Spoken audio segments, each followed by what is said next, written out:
Welcome back, everyone, to our Pre-Sunken City Tournament #1. As we get ready to wrap up the tournament, we are going to be getting into our finals match here.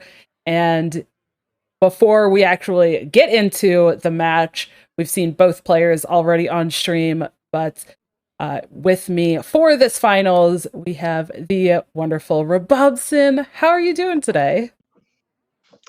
I'm doing good. I was just saying, I just played in a BO3 tournament with the exact same lineup as one of our players, and it did pretty well for me. Lost one game, but I will get into that. I've just noticed, Dorney, the number of hacks you have. Are you a pre-order gamer? Yes. Yes, I did Amazing. get both of the pre-orders for myself, but speaking of the pre-orders, our winner is going to be getting one of the pre-order bundles. We have Blizzard provided me with some bundles to give away, so this is how we are Amazing. doing that, and that's what these players are playing for. I just invented this tournament. Yeah, you could have won this one. But instead, I'm here casting you, so I'm the real winner here. Well, I appreciate you being here casting. I'm really looking forward to it. But as we get into this, again, it is a Conquest standard best of 3 tournament. So these players have 3 decks. And can you give us a breakdown?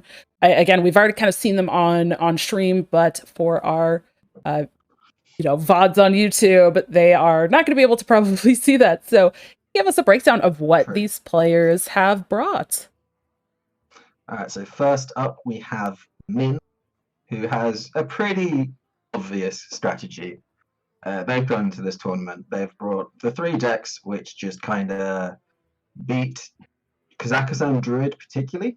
It's very, very prevalent both on ladder and in BO3 Conquest, BO5 Conquest. If you've played a tournament recently, mostly you've played against a lot of Kazakhstan Druid. So Min said, screw it, I'm bringing 6 Trog decks, which is the Aggro Priest, the Aggro Hunter, and the Aggro Beast Druid, all of which have Trogs, all of which capitalize on the fact that the Druid doesn't really do anything except play spells in the early game, and hopefully they just die. But the bad news for Min, coming up against them, Tiago HS has not got Kazakhstan Druid for a start, but also doesn't have any of the other kind of decks which this strategy really wants to capitalize on. There's no Mizaki Mage, there's no Poison Rogue, there's none of these kind of solitaire decks which really hard lose to aggro. And in fact, one deck Thiago has is just a mirror of the Beast Aggro Druid, which it's got a mirror. And it traditionally does fairly well into the Aggro Priest and the Aggro Hunter. There is Kazakhstan Warrior, which is just a straight up control deck, runs basically every removal card, and is almost certain going to be banned out from Tiago. And then there is a Questfell Demon Hunter, which can go either which way. It does run a lot of removal, things like the Immolation Aura, Fellscreen Blast, etc. But it also runs a lot of things like, Need for Greed, Glides, Rostral Viper, a lot of fairly slow cards which want to complete the quest. So I think Min's best chance of winning this one is going to be either getting through the Druid, maybe something like Buff Thunder Rhinos, or winning the Mirror, or just hoping that this Demon Hunter does not draw the correct half of its deck. Yeah. Yeah, and I think if your game plan is hoping that your opponent doesn't draw the things they want, probably not the best or most hopeful game plan, but sometimes that's how you have to go into it, and you just kind of have to hope they don't have it. Oh yeah, like this isn't a match that Min will be coming in just like, oh god, I've already lost. Like it's not someone has queued into Min's lineup with Poison Rogue and just gone, well, I've lost. It's kind of like they've maybe got a 55-45 right into the decks, so they've still got a decent chance. There's everything to play for, pre-orders are expensive. We all want a pre-order, and we don't want to pay $70 for it. So Yes, exactly. worth putting in the time to try and just grind out the win here. All right, you got predictions on what you think they're going to queue first, and the age-old conquest question: does queue order matter? Yes. Someone's going to disagree with me in chat, but I don't care. It only doesn't matter if you know you're playing against someone who doesn't think it matters. If you're playing against someone who thinks it matters, then it automatically matters for you. And like, so few players actually kind of random it up that you can generally mind game it to some extent. In this kind of series where one player is more favored than the other, getting the first win can be, can help you settle down a little bit and hopefully give you something to build off. But prediction-wise, I think. Well, do we have bans in yet? We do, yes. Min's Druid is banned and Tiago's Warrior is banned. Yep, that one's. I mean, I had a feeling it was going to be that, but just making sure. Yeah, I think that Min's probably going to start with the Face Hunter. It's a little bit more resilient into its middling matchups.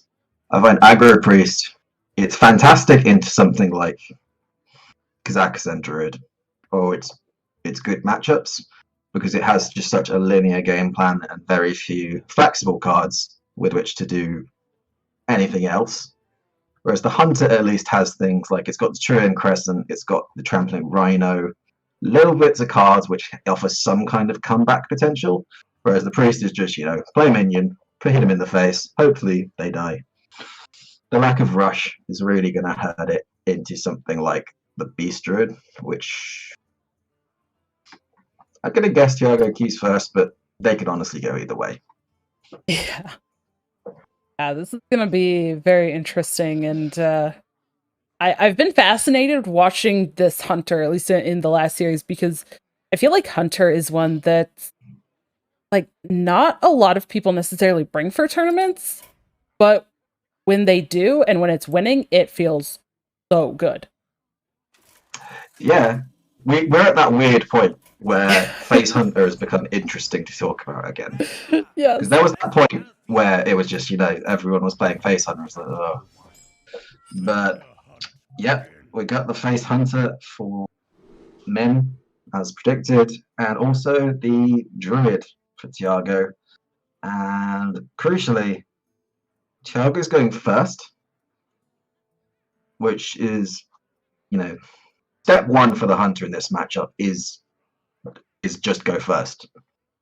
So Min's already on the back foot there. But the one kind of saving grace in this matchup, if you are going second, is that True Aim Crescent, which is a one-off. And I think it's keep the Morpetinger and nothing else, which Min has elected to go for. Tiago's got a pretty solid opener with the Druid of the Reef into the Adorable Station. Yeah, and just picks up a little bit more there if Tiago wants to go for it. But yeah, this is kind of interesting. At least the Adorable Infestation for Min as well. I mean, we're still seeing the end of the dual class cards, right? This is like the end of them in Standard. So both players have this Adorable Infestation in hand, but do you think this is something where, is it worth just going Wolpertinger and Adorable Infestation right now? I mean, the rest of the hand is kind of bad if Min uses the coin now. It's such a tough call. Yeah, it's a very awkward situation because the rest of the hand is so heavy. I'm really hoping to get a 1-drop or to kind of round out the next turn. But Tiago just has the ideal answer here. Yeah. Gets the value trades. mean, picking up the other Druid of the Reef too. Now next turn, there's also a great turn 3 with Druid of the Reef and Power of the Wild. And a Trog. Trog is maybe something here that fills in that 1 mana drop that you were looking for, but is the Trog here going to actually be good enough? Because it's not going to be buffed. It's just going to die. Yeah, I mean, both avenues here. One is quick shot and probably double trade, because there's 2 Power of the Wilds in the deck, and as well as 2 compostings, both of which really are bad news for you. The other is just double trade Trog Marsul Cub, which again doesn't feel amazing, but Min's basically playing towards Rinling's Rifle at this point. So I think just playing for board for the next couple turns, get the Rifle, hopefully get the Explosive Trap, and then maybe get the Warsong Wrangler into the Trampling Rhino. Hopefully get something from there. It's kind of what I see Min's game plan being like for the time being. And it's just kind of what the hand shaped up to be, right? We talked about using that coin so early, and that's just because of how clunky this hand was. It just kind of felt like this was kind of, if they were going to commit the coin early, then this is the route they have to go for. But like you said, Tiago just has had some really great answers and great cards for themselves. So yeah, going to be able to play something out, play the Power of the Wild, double trade. Who cares about the Trog? It's off the board now anyways. Yep. Being able to value trade Trogs to the extent that you can play a spell and then still kill the generated one as well, yeah, is a pretty good feeling. And yeah, Min is basically all in on this Rinling's Rifle Explosive Trap plan. So I'm just going Oracle Squirrel. Yeah, pretty straightforward turn. But it is now at the point where if this rifle does give an Explosive Trap and it goes into the Oracle alone, then Min is very far ahead, because all that's in Tiago's hand right now is a squirrel and a top deck, and there it is. There it is! Oh my gosh, okay. Min kind of taking the time. I like this little mind game. I love doing this myself, like where you get it, but you're like, I can't pick it too fast because then they'll know. So you have to kind of like, you wait and you give it a minute. And, well, maybe they'll think I didn't find what I was looking for if I stall on my pick. Yeah, they're going to think it's Ice Trap to screw the Arbor up every time. Right. Which, I mean, that's the other thing to talk about is if Tiago ends up actually finding the Arbor up, then that's going to be very interesting. Yeah, then the majority of the board does still die, but it would leave the Oracle still alive. There is something to note that I think Min maybe left it so long that it was obviously a debate. But then it doesn't matter. Yes. That was just going to play up the entire hand here, and then Rhino's going to get to come down, and all of a sudden Min's going to be ahead on board. So it's going to need to be something like either Arbor Up. Arbor Up was always just fantastic from this point onwards as a draw, or the Moonhead Guidance into, the Frost Saber Matriarchs, into the Umbral Owls, something along those lines. But Tiago's just going to say, I'm not going to play Squirrel into the Rhino turn. That seems like a bad move. But it's given Min so much initiative to just play double 2-drop while putting it here. And we might see a swing, which is going to look for something, either Pack Tactics, Snake Trap, or the secret whose name I always forget, which summons the Animal Companion. Yeah, open the cage. There it is. The game had me was like, you need this one? Yeah. It's like you were just talking about these secrets. Yeah, and open the cages and pack tactics, I think, are very interesting when you don't have a board, because those are like, do you take them and then make your plays around knowing you have them, or do you take it in anticipation of setting up specifically for it at another point? It's just like there's these little layers that I think are just so interesting, and interesting as well. I think playing the Wolpertinger here, because I think there is the potential for it to just get value traded or killed by the hero power, but it's a very board centric matchup yet again. So getting on board and being able to fight for board is very good. Yeah, and in a sense, having picked the pack tactics, you're more inclined to play the Wolpertinger because you're guaranteed to get the 3/3 from it. And then if you say you did get the Warsong Wrangler off the top, it's going to buff your 3/3 and the 1/1. You're just going to be super far ahead on board. And Tiago just hasn't had the top decks from a really good start. No Moonlit Guidance, no Composting, no Nature Studies, no Arbor Up. None of the big threats. Miller's just going to be able to play 2 minions here, kill off a squirrel, and send the rest face. All Tiago's going to have left is this 2/2 stealth cub, and it might just be a little bit too late for any of those power cards to be coming down for Tiago. Yeah, I mean, and at this point, some of the cards that would be great if there were a board are now just going to feel almost dead, like Composting, or at least Arbor Up will generate some minions too, but generally you hope that you're playing Arbor Up while you already also have a board, but things like the Composting coming into hand, not going to be great. But it's the Arbor Up! It showed up. It showed up. Now the question is, do you want to value trade the Trog before you play the Arbor Up, or do you want to kill the Rhino afterwards, generating the Trog? Tiago says, I fear the Trog more than I fear the Rhino. How do you feel about that? It's a tough call, because I think, for me, I probably would have gone for just generating the Trog and killing the Rhino.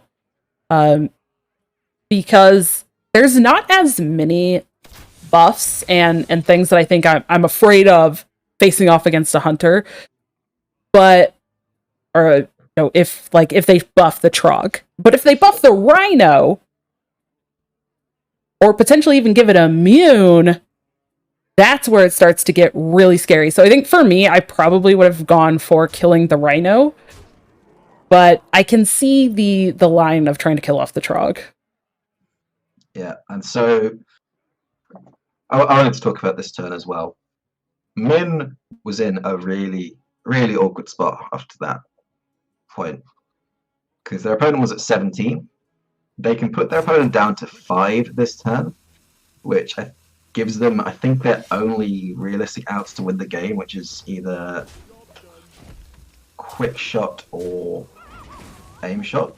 But they're actually going to instead do this, so they are not.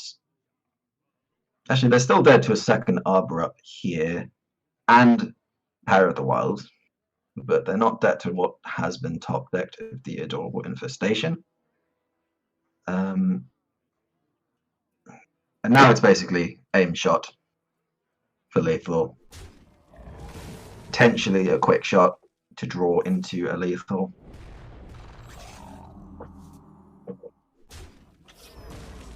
But there was the possibility on that previous turn of sending the true aim crescent to the face, so that the quick shot into hero power would be lethal as well. Now it's going to be one off. Dooming Companion is not it. Well played. After all that, so close for Min, but the Arbor Up drawn at the last possible second for Tiago. Min needed a very specific out there towards the end and just didn't get it. I'm so curious. Like, I wonder if keeping more of the board there, making that trade with the Trog, also helped make that difference in kind of solidifying the win towards the end there. But it's so interesting. Like I find that those aggro matchups, the more aggressive matchups like that are so interesting because there's such a back and forth on the board, but also like you mentioned, where how much do you have to think about the potential over the top damage that they're going to be drawing? Because both of those decks do have some potential, especially the Hunter. Yeah, the Hunter has, it's got very specific outs that you can whittle them down quite easily. They can either draw Demon Companion, get the 2/1 charge. They can get Aim Shot with the hero power, which is 7, or they can get Quick Shot with the hero power, which is 5. The hero power from the Druid meant that they were saying, okay, I'm dead to the Aim Shot, but nothing else is going to kill me. So I think I would have liked to see the Trion go to the face the more I think about it. Obviously, in the end, it didn't make a difference. So they would have been a 4 out of however many is remaining in the deck rather than 2. But enough about the previous game. Let's go into the next one. Min is still on the Hunter, and Thiago needs to win with this. And Min going second again too. Hunter. Yep. Yeah. Which, you always want to be playing this matchup going first, and hopefully just get a Trog into the quest. Yes. That's the best feeling. But again, an awkward hand on the coin for Min. I think I like just seeing the Intrepid Initiate come down here, but no. Coining once again with no 2-drops in hand. Yeah. Yeah, Min has really, I feel like almost every time it's come about, gone for that. But no. Yeah, that was the best draw for Thiago there. Yeah, that's actually a better draw than even the Immolation Aura.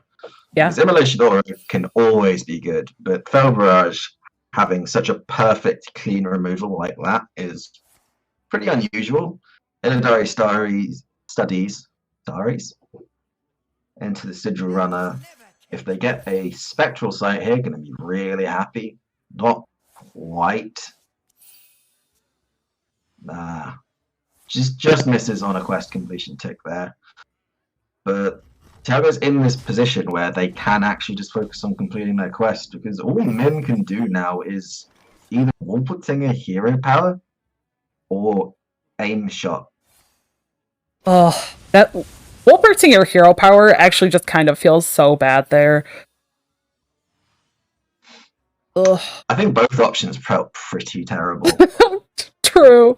Yeah, this is definitely a really awkward position for Min, like you said, and again, going in on the turn 1 coin is now like, is that holding Min back? Are they going in too much with the coin on turn 1 with these slower, clunky hands? And also, it's just been unfortunate for them that they've kind of had these more clunky hands and have been going second every time. But it's something that's always interesting to talk about. Yeah, I totally agree. They've kind of put themselves in the position where they've really needed to top deck a 2-drop when they could have maybe paced it a little bit better. And got maybe a little bit more consistency in their turns. Passing turn 2 when you're the aggressor just feels bad. Yes. Joker's going to go for a self-glide. This is actually a decent hand to have given away for Min. Usually the Face Hunter is not in a position where gliding is beneficial, but because Min's just had nothing to do, wow, got that luxury, and Min draws the Wolpertinger. I think they were hoping to get Warsong Wrangler into Wolpertinger on this turn, but now they've drawn the second one. It's just going to be 1/1s. Just unfortunate. Yeah. And so one interesting to think about is Freezing Trap versus this Demon Hunter specifically. Because it has so few minions, a Freezing Trap actually stops the expendable performers from being able to proc for the second time. So if you can keep their minions off the board you kind of give yourself a little bit of safety against expendable performers until obviously Kurtrus is played. But this kind of feels like a point where you want to keep yourself safe against the expendable, because the Kurtrus may just win the game outright. Yeah.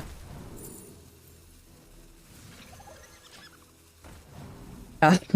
Well, and now playing this Wolpertinger here, kind of sticking with the game plan on this 5-mana turn for Min, but it does now leave Tiago knowing that there was only one option, right, given. So yeah, Tiago has a lot of reads here now. The other Wolpertinger is in hand, and there is at least one buffed Rhino in hand for Min now. So that's half the hand.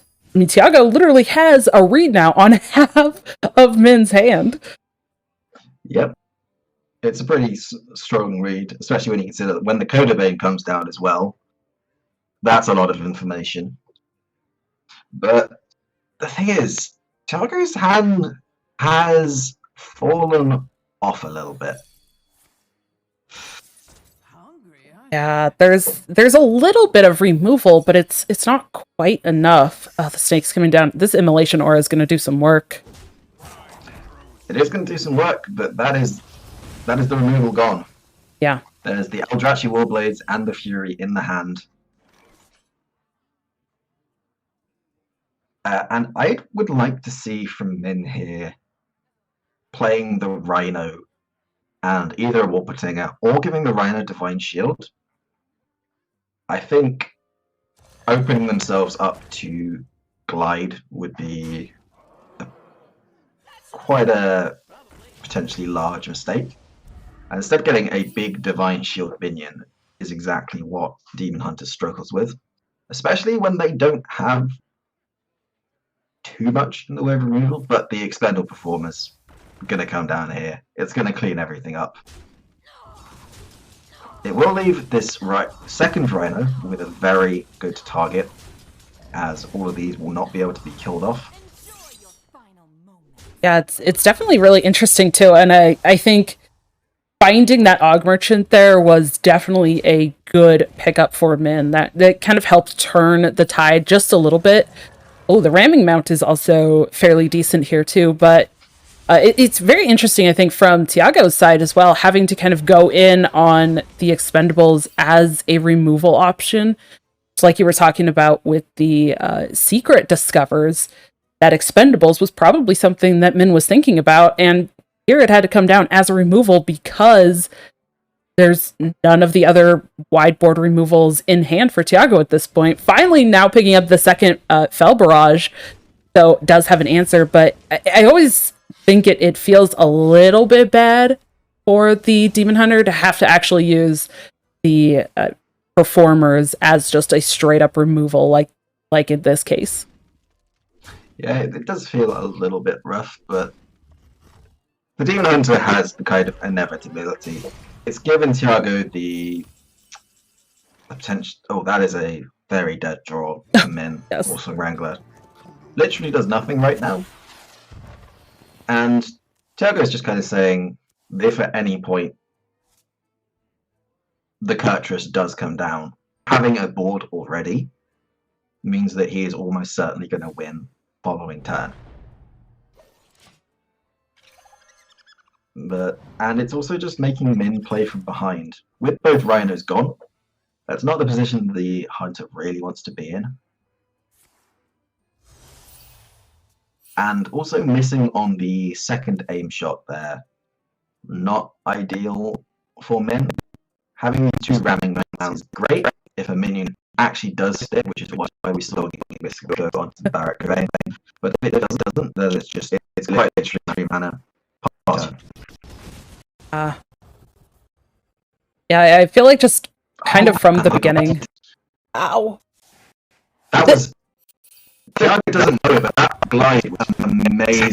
Yeah, yeah. I was gonna say this actually could be so beneficial for Min here, because, like you said, some of those cards in hand were just so bad.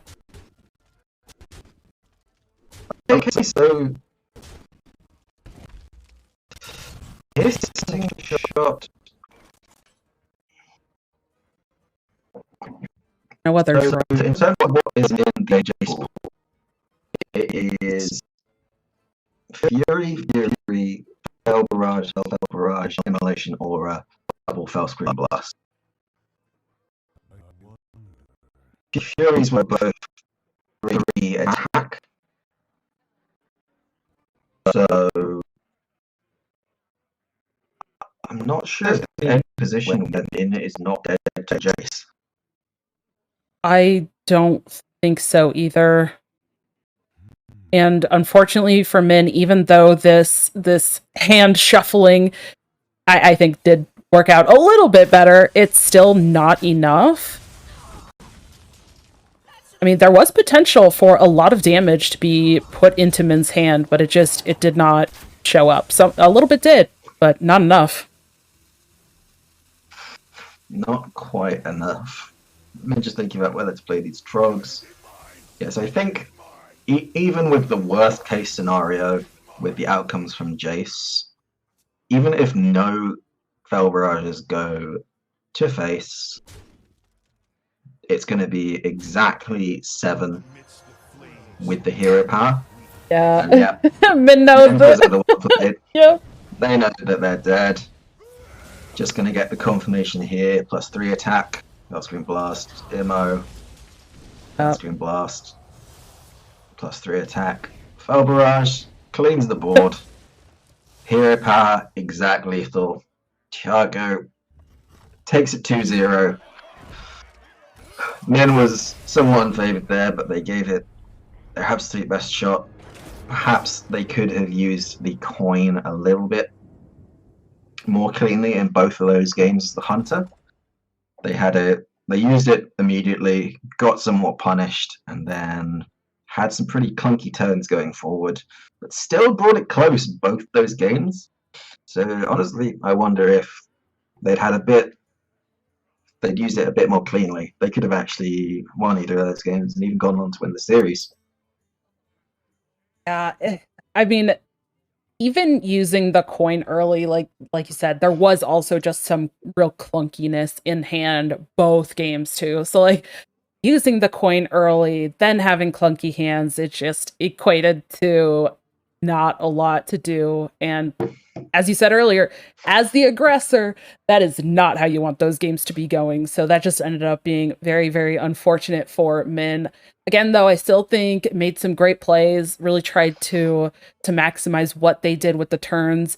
You know, even things like trying to get out on board as wide as possible, like we saw against Druid. It just didn't end up panning out in the end. No, it did not. It came so close in both the games. I gotta say, I feel like Min just maybe thought they were a bit more unfavored than they actually were both those games. So they went for it, which is totally understandable if you feel like you need to high roll. But overall, I think the play on both sides was great. Just maybe they thought they really needed to get a bit luckier than I thought they did. If that makes sense. Yes. Yeah, and I don't blame them either though. I mean, going into a 3-deck lineup with 2 decks being that Fell DH and then the control warrior, when you have aggressive decks, it's kind of hard not to look at that and say, yeah, I'm unfavored. I'm probably not situated well in this series. So definitely an understandable line of thinking. But sometimes you just kind of got to be like, all right, I'm just going for it and hope that. Yeah. Everyone looks at Quest Fell DH and just kind of thinks it must have the same matchups as Fell DH. Like those matchups into just pure Fell DH are absolutely miserable. I totally agree. Yeah. But the Quest version does open itself up to aggro a little bit more. So I'd be interested to know whether Min thought, it was like an unwinnable matchup from the start. So they just thought, I got to go in. Which, if they thought that, I respect that. And besides that, I thought the lines were pretty strong. But Thiago, they were just like, all right, I'm favored. I know what I got to do. I just got to keep taking the board at every possible opportunity against this hunter, and they did just that, and they won both games as a result of it. Though that that Arbor up being drawn when it was pretty nice for them as well. Yeah. They, and we talked about this in the previous series as well. But it's like, sometimes you have to have all the things line up, right? Sometimes you have to have the matchup line up. You have to have your draws line up, the luck of, those top decks. Sometimes you have to have them line up. And I mean, we even did see that kind of start to pan out for Min in that Hunter game where they got to that turn 4 rifle, got exactly the explosive, and that was perfect. That's what they needed. But yeah, in the end, it just didn't work out. But you have to just figure out, where can I make those lines, and do I have to just hope that it shows up? Yeah, that's it. But both players had something show up for them at a different time. Yeah. So it was cool that it wasn't just a complete blowout. We got to see 2 pretty interesting games in the final. Just a shame we didn't get to see a third one.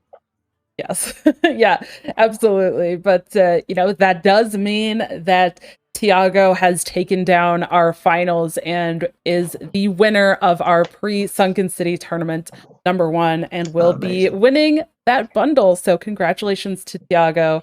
And thank you to everyone who participated in the tournament today.